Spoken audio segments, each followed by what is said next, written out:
proposition subordonnée complétive.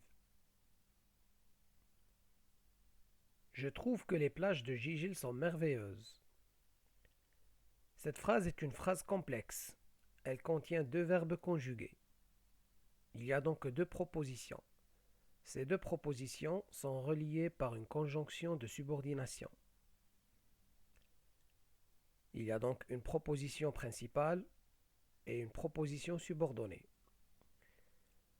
La proposition subordonnée de cette phrase complète le sens du verbe de la proposition principale.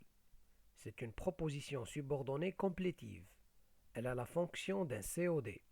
Je, c'est le sujet, trouve, c'est le verbe, que les plages de Gigil sont merveilleuses, c'est le complément d'objet direct. Elle est conjonctive parce qu'elle est introduite par une conjonction de subordination.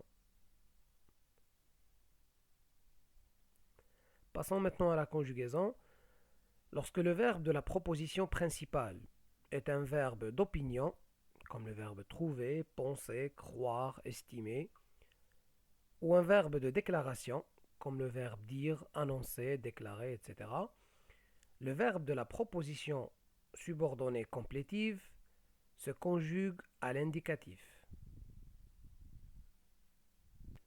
Mais quand le verbe de la proposition principale est un verbe de sentiment, souhaiter, craindre, aimer, ou un verbe d'ordre ou de volonté, ordonner, exiger, vouloir, falloir, le verbe de la proposition subordonnée complétive se conjugue au subjonctif. Je souhaite que vous réussissiez. C'est le présent du subjonctif ici. Je retiens. La proposition subordonnée complétive complète le sens du verbe. Elle est complément d'objet direct du verbe de la principale. La proposition subordonnée complétive conjonctive est introduite par la conjonction de subordination que. Elle s'emploie après un verbe de déclaration, d'opinion, de sentiment, de volonté ou d'ordre. Son verbe est à l'indicatif s'il s'agit d'un verbe d'opinion, penser, croire, etc., ou de déclaration, dire, annoncer, etc. Exemple, je trouve que tu es beau.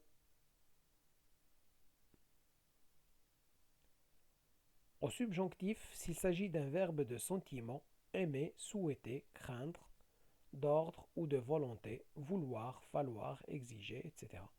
Exemple, je veux que tu sois respectueux.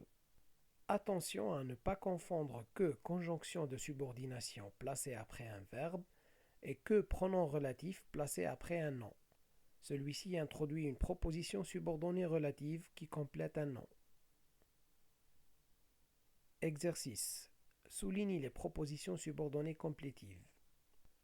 On a 5 phrases dans lesquelles on va souligner juste celles qui contiennent des propositions subordonnées complétives. Corriger. 2 phrases parmi les 5 ne contiennent pas une proposition subordonnée complétive. Dans la deuxième phrase, dans le sud algérien, existaient des lieux que les colons ne connaissaient pas. La proposition subordonnée ici, c'est une proposition subordonnée relative, des lieux que les colons ne connaissaient pas. Donc elle complète le sens d'un nom. La troisième phrase aussi, les livres que le professeur nous a donnés à lire parlent de l'Antiquité. Les livres que le professeur nous a donnés à lire. La proposition subordonnée ici, c'est une proposition subordonnée relative. Elle complète aussi le sens d'un nom. Voilà, nous arrivons à la fin de cette vidéo. Portez-vous bien et à bientôt.